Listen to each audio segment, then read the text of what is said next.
Welcome to the Deep Dive. Today, we're really getting into something critical if you're working at the edge of AI research and development, memory systems. Yeah, it's a fundamental piece of the puzzle. We've got this great survey paper, Survey of Memory in AI, by Zhang and colleagues. It gives a really comprehensive view of how we should think about AI memory, its operations, and where the research is headed. And for those short on time, here's the quick version. Basically, this survey gives you a framework. It divides AI memory into 3 buckets: parametric, contextual structured, and contextual unstructured. Plus, it looks at short-term versus long-term. Right. It also names 6 key things AI does with memory: consolidation, indexing, updating, and forgetting that's the management side, and then retrieval and compression for actually using the memory. Yep. The paper connects all this to big research topics like long-term memory, handling massive contexts, tweaking parameters directly, and dealing with info from multiple sources. It even points to tools and future hurdles. If you want to dig deeper yourself, the GitHub link for the paper is in the description. And what I find really valuable right from the start is that they're aiming for this, unified picture. Exactly. Because so often, as the paper says, and as many of you probably feel, research gets super focused. Papers on just long context or just memory editing. Yeah, very specific niches. This survey tries to pull it all together to build a kind of map of the whole territory. Which is why we thought it was perfect for this deep dive. Yeah. It's not just a list. It's trying to connect the dots between the memory types, the core actions, and all the different ways researchers are tackling these problems. And it's practical, too. They don't just stick to theory. They talk about benchmarks, data sets, the actual software tools people are using right now. Right. So our goal today is pretty straightforward. Break down this survey so you get a clear, structured handle on AI memory, the types, the operations, and the really interesting research directions. Okay, so let's start with the basics. How does the survey actually break down memory in AI? They lay out 3 core types of representation. First up is parametric memory. Now, for anyone listening, parametric memory is essentially the knowledge it's implicitly stored inside the model's parameters, the weights and biases learned during training. Exactly. It's all that stuff the model picks up from the huge data sets it's trained on. This lets it retrieve facts or common sense knowledge incredibly quickly without needing any immediate context. Like knowing Paris is the capital of France. Yeah. It just knows. Precisely.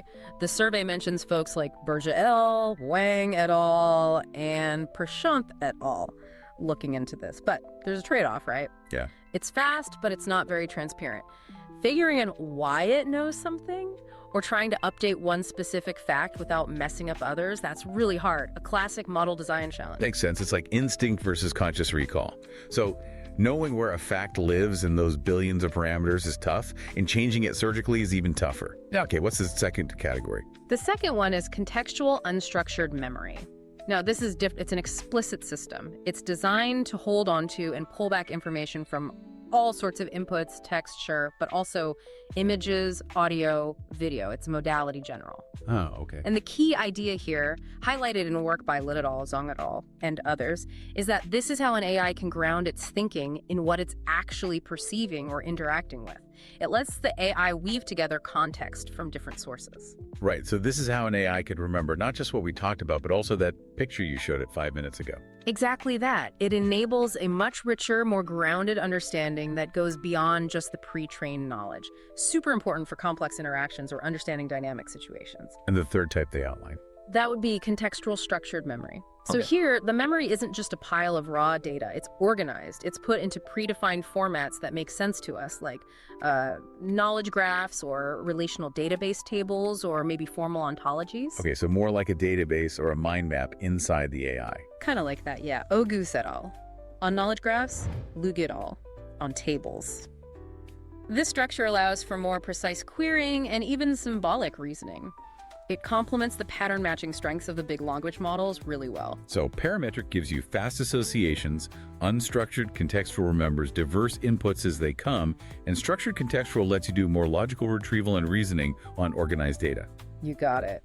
And then, layered on top of these 3 types, the survey brings in time, the difference between short-term and long-term memory. Yes, we mentioned that briefly. Can you expand on how they view short-term versus long-term in AI? Sure. Short-term memory, they say, is mostly about the here and now. The transient stuff relevant to the current conversation or task, like the last few messages in a chat, Packer et al.'s work touches on this. It's about temporary storage, quick access to what just happened. Got it. Session-level stuff. Right. Whereas a long-term memory, well, that needs to stick around. Think multi-turn dialogue history that persists across sessions, or maybe observations an agent makes about its environment over days, or even, arguably, the knowledge locked in the parameters we discussed earlier. Zhang et al. And Wang et al. Have relevant work here. So truly smart AI needs both. Remembering the immediate context and drawing on a persistent, growing base of past knowledge. Okay, we have the types, we have the time dimension. How does the survey connect this to what AI does with memory? Good question. They move logically into the fundamental operations, and they split these into two main camps: memory management and memory utilization. Let's tackle management first. What operations fall under that? They list four key ones. First is consolidation. This is about taking new information, new experiences, and integrating them properly into the more permanent, long-term memory stores. Feng et al.'s work is cited here. It's like making learning stick. So transferring new stuff into the persistent knowledge base. What's next? Second is indexing. You could have tons of stored information, but if you can't find what you need efficiently, it's useless. Indexing, as Wu et al. Explore, is all about organizing memory so you can retrieve things quickly. Critical for scale. Absolutely. Can't have a library without a catalog system. The third is updating. The world changes, facts get revised.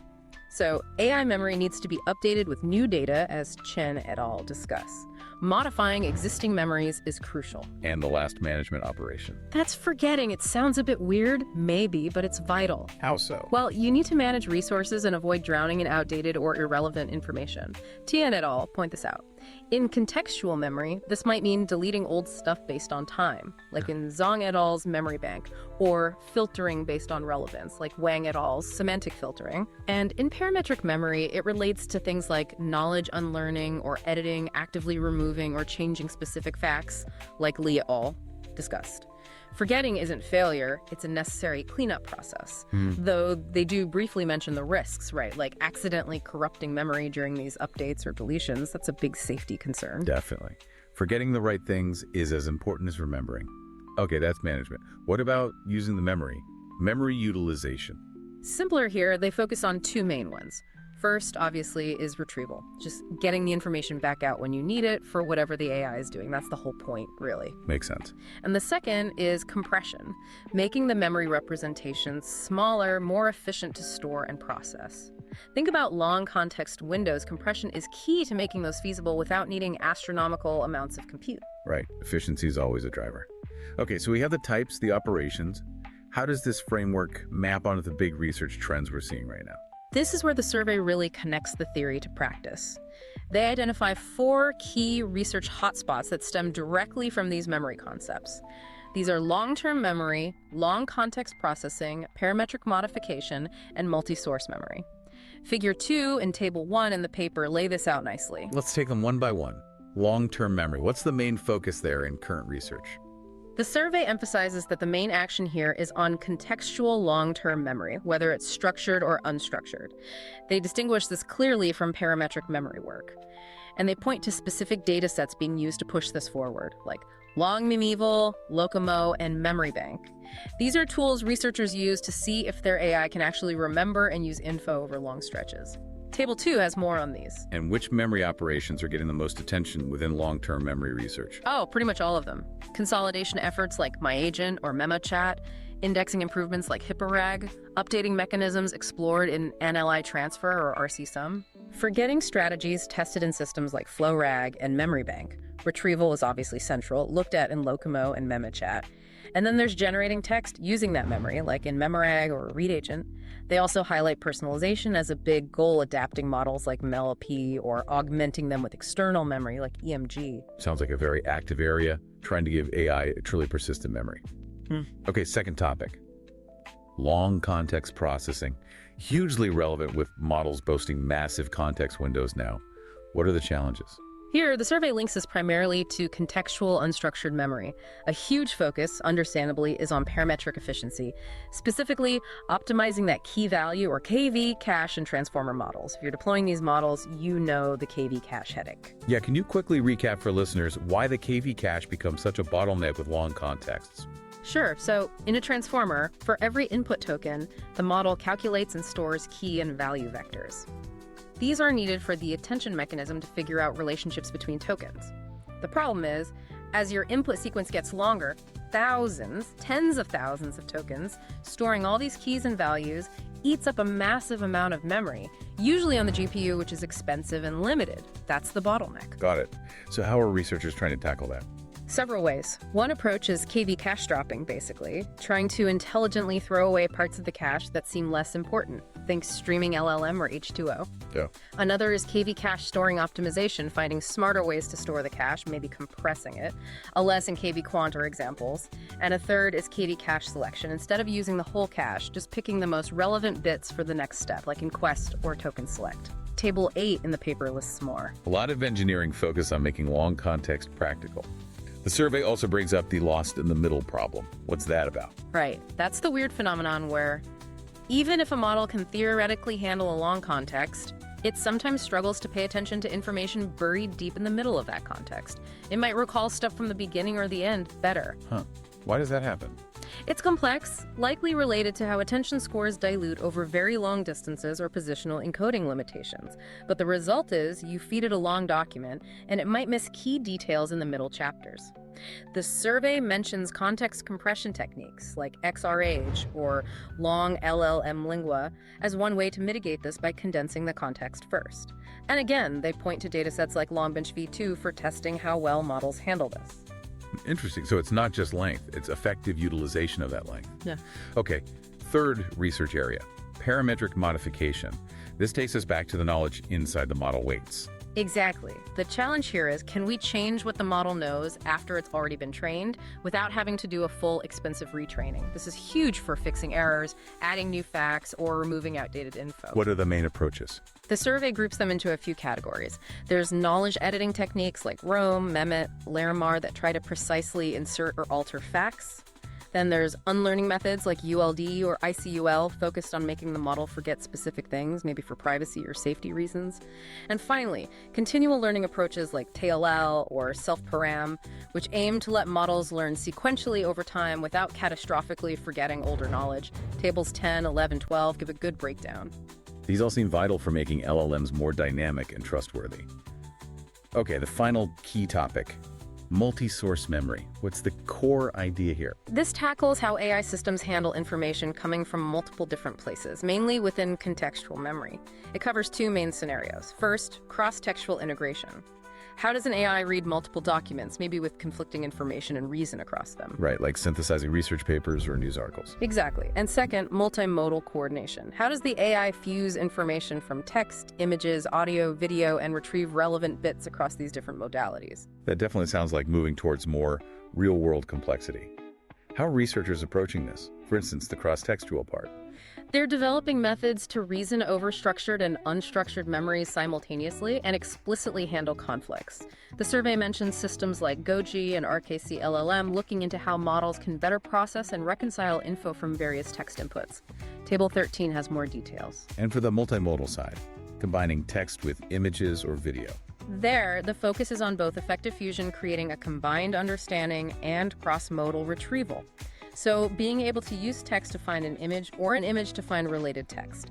Techniques like IGSR for conversation involving different data types or Vista for image text retrieval are examples. Table 14 covers these. But the survey also flags this area, especially seamless reasoning across all memory types and handling time inconsistencies, as having major open challenges. Yeah, integrating everything smoothly is clearly a huge hurdle. Great. Okay, let's shift gears slightly. The survey also talks about the practical tools people are actually using to build systems with these kinds of memory capabilities. This sounds super useful for our audience. Absolutely. Section 5 dives into this, outlining what they call a layered ecosystem supporting memory and AI. They break it down into 4 levels. Okay, let's walk through them. What's at the bottom? The foundation. Foundational components. These are the basic building blocks. Think vector databases like FSESS for similarity search, graph databases like Neo4j for structured data, the LLMs themselves, Llama, GPT-4, DeepSeek, etc., and crucial retrieval tools like classic BM25, dense retrievers like Contrivers, or commercial embeddings from OpenAI, Table 15 shows how these plug into memory tasks. Right, the core infrastructure. What's the next layer up? That's modular frameworks. These offer higher-level abstractions to make development easier. Tools like Graffiti, Lemma Index, LangChain, LangGraph, Easy Edit for parametric editing, Crew AI for agents, Letta for context management. These frameworks bundle up lower-level operations so you don't have to reinvent the wheel every time. So they provide building blocks and pipelines to work with memory more easily. Layer 3. Layer 3 is dedicated memory layer systems. These are more specialized platforms designed to manage memory as a distinct service. They handle things like orchestration, making memory persistent over time, managing its life cycle. Examples given are Mem0 ZEP Memory Memobase. These often aim to integrate different memory types and offer APIs for applications to interact with memory. Interesting. So they're trying to encapsulate the complexity of memory management itself. Yeah. And the top layer. The top layer is end-user facing products. These are the actual AI applications you and I might use that leverage memory behind the scenes. Examples like Tencent Mixhuang, Koo's for building bots, Grok with its real-time info access, and of course ChatGPT and its memory features. The memory capabilities directly shape the user experience here. That's a helpful way to visualize the whole stack, from databases right up to the apps. Okay, as we wrap up, the survey also looks ahead. What are the big open challenges and future directions they see for AI memory? They flag several really important areas. One is spatio-temporal memory, getting AI to understand and reason about things happening in space and over time. Think robotics or analyzing complex events. Yeah, that seems critical. Another is hierarchical memory structures. Inspired by cognitive science, the idea is to organize AI memory in layers, maybe with summaries at higher levels, for better scalability and efficiency. Like how we don't remember every single detail, but retain the gist. Makes sense. They also talk about the need for a unified memory representation frameworks that could handle different memory types, parametric, structured, unstructured, multimodal, more seamlessly, perhaps with shared indexing or hybrid storage. Bringing it all together. What else? Multi-agent memory is another big one. If you have multiple AIs collaborating or interacting, how do they share memory? How do they resolve conflicts or keep their knowledge consistent? This involves thinking about things like decentralized memory or collective consolidation. Complex coordination problems there. And finally, maybe the most critical point, memory threats and safety. As memory becomes more central, the risks grow. How do we protect sensitive information stored in memory? How do we ensure knowledge editing or unlearning techniques can't be exploited maliciously? These safety and security aspects are absolutely vital. Those are definitely huge considerations moving forward. So, to sum up, this survey really gives us a fantastic structured way to think about AI memory. The different forms it takes, the core operations involved, the cutting-edge research in areas like long-term recall, handling vast contexts, modifying model knowledge, and integrating diverse sources, plus the tools being built to make it happen. Yeah, what really comes through is how interconnected everything is. You improve KV cache efficiency. Suddenly, you can handle longer contexts, which might make certain long-term memory strategies more viable. The survey really helps trace those connections. Absolutely. And maybe here's a final thought for you, our listener, to ponder. As we build ever more capable AI, the quality of their memory systems feels increasingly fundamental. The challenge isn't just scale or efficiency, is it? It's about how we design memory that's also verifiable, secure, and allows for a truly deep, nuanced understanding of the information it holds. How do we build memory that leads to genuinely intelligent and reliable AI agents? That's the multi-trillion-dollar question, right? It might just be. We strongly encourage you to check out the full survey link in the description and explore the many papers it references. Thanks for joining us on this deep dive.